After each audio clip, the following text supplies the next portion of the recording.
that shit bang, nigga. Because of that, it is. It turned out that that was not the case. Cujo, pipe it up.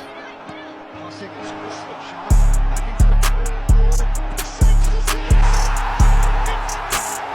Wilson.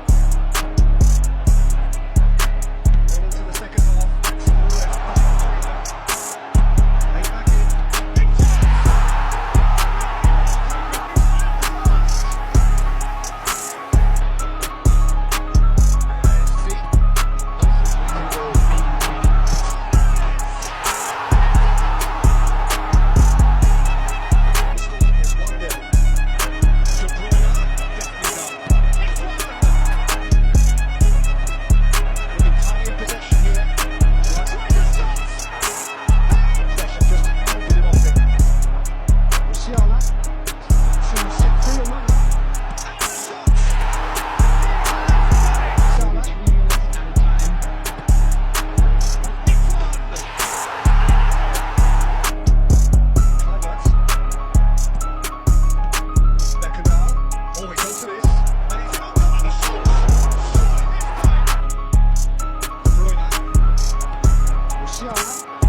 war dhalinyaro maanta maxaa idin wadaa daafacaaga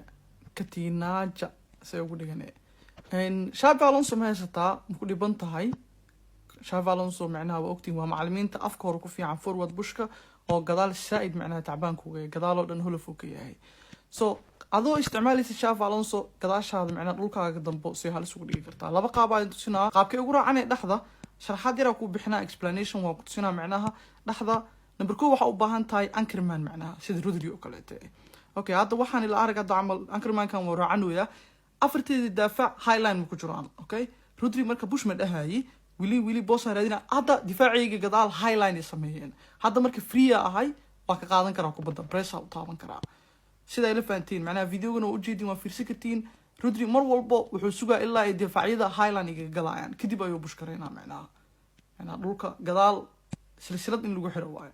marka qayb kale ayaan tusirabay qaybta labaad oo waxay macnaha qaybta labaad oo laba qaab sheegay weerartamayo hay weerar qaadaya saddexdiisa difaac highline ay ugu jiraan oo iska soo waala backing power macnaha wadan garaac oo dareema saaxiibka Messi-ne dhul halis oo helay macnaha muwaalin yahay dhulkaan oo dhan ugu tagay qafne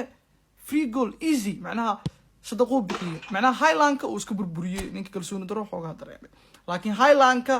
adiga iska duminin videoga waa dhamaysan kartaa si fiican u fiirso difaacyadaada the more ee gadaal macnaha ee leenka uu ku siman yahay oo dhaxda kubadda ay ka raacanaysid gadaal way ku adag tahay videogaanay wax uma baanid offside trap iyo waxaas inaa furtid iyo waxaas uma baanid yo boys maanta waxaan wadaa smart assist wax walba u baahnaan lahayd inaad ku ogaatid miyuu ku fiican yahay inaad on ka dhigatid ama inaad iska xirtid kee ku fiican maxaa faa'iidooyinka ka helaysa hadaa furatid no bilaw videoga let's go marka hore isla fiirino waa maxay smart assist waa button cusub ee Konami ugu talagashay as AI ahaan inuu dadku ula shaqeeyo si uu qofku u toosiyo baasaskiisa shootkiisa dribblingkiisa waxyaabaha qaar oo qaldi lahaa sida ku haboon tahay inuu ka dhigto marka keebaa fiican inaad on ka dhigatid ama off ka dhigatid waxaa ku fiican inaad ka dhigatid on maadaama buttonku cusub yahay aad tijaabisid haday ku haboon tahay inuu AI ka caawiyo baasaskaaga qaldi lahayd ama shoodka qaldi lahayd oo ka saxo waa kana ila daawo asoo waxay ka saxayo baasas